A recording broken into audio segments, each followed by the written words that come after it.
What's up everyone? Welcome back to another video. On today's episode, we're finally going to be completing our 5-lug swap on our FC RX-7. Our new brakes just came in, so we have all the components that we need. So let's get to it. All right, we'll get started by just removing the wheels.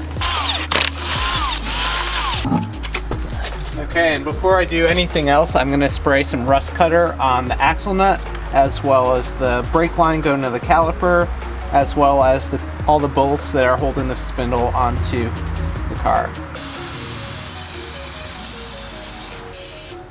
After letting that sit for a bit, I'm going to use my 32mm socket to get this axle nut off.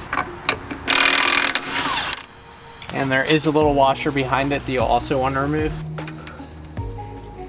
Alright, after we have removed our axle nut and let all these components soak with some penetrating fluid, we'll remove the e-brake connection right here and gently tap out the axle. The e-brake connection is held in place with this 14mm nut over here. After we loosen this, we could just pop this off. Then we'll remove the brake line going to the caliper, this 12mm socket.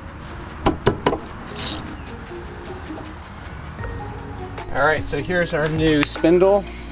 And I think the easiest way to show how we're going to take this old one off is just to show where it mounts. We have two 17mm bolts right here, and then a 21 on the bottom.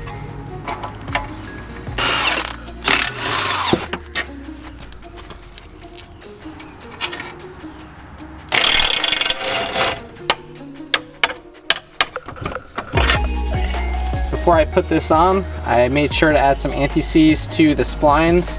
That way it just doesn't get stuck. And now I'll put on my new spindle.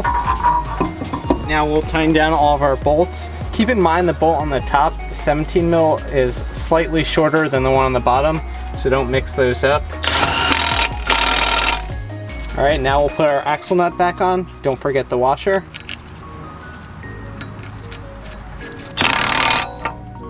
Alright, now we'll install our new braking components, starting with these new rotors.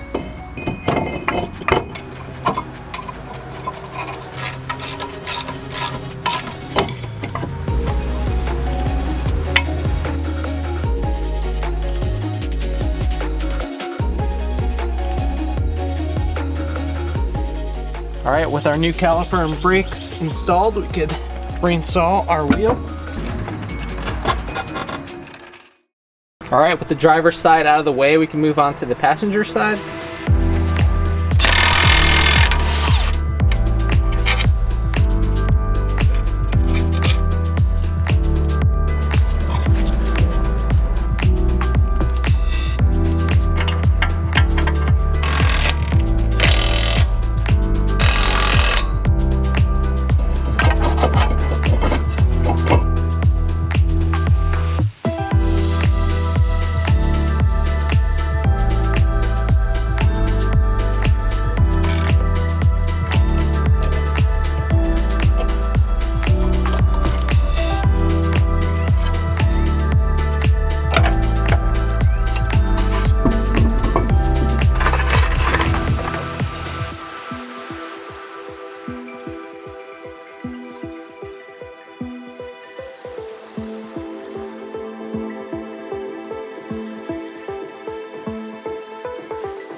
Alright guys, well at this point we could bleed the brakes.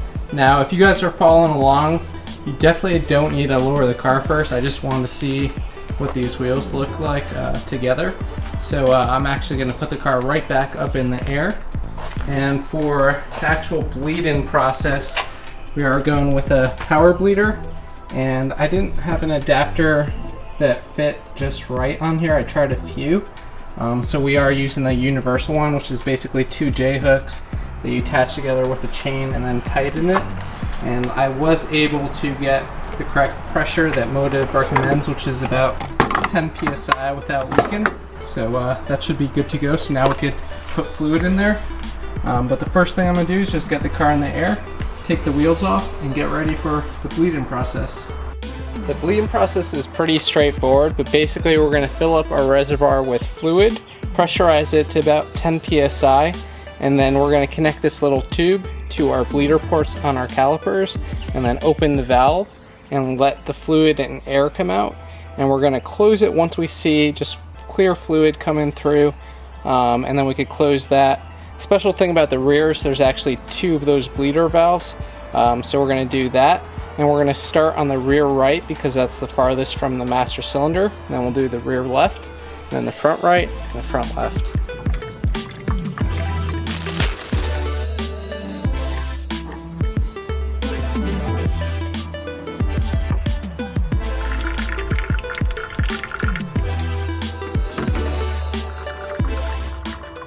All right, now we're doing the front caliper on the passenger side. And for the front calipers, there's only one bleeder port, and it's towards the top of the caliper.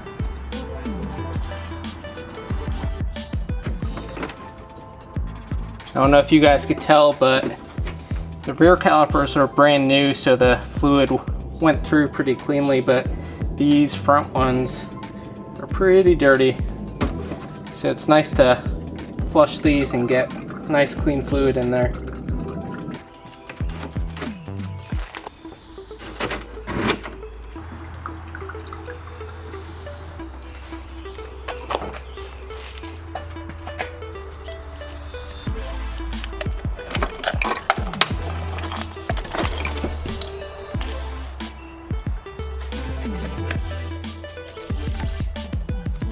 Last thing we have to do is just spray down all of the brake rotors with some brake clean, put the wheels on, we'll be good. All right, well that's gonna do it for today's episode. The new brakes feel awesome and the wheels look pretty good too. A lot more FC content coming your way. I'll catch you in the next one. Peace out.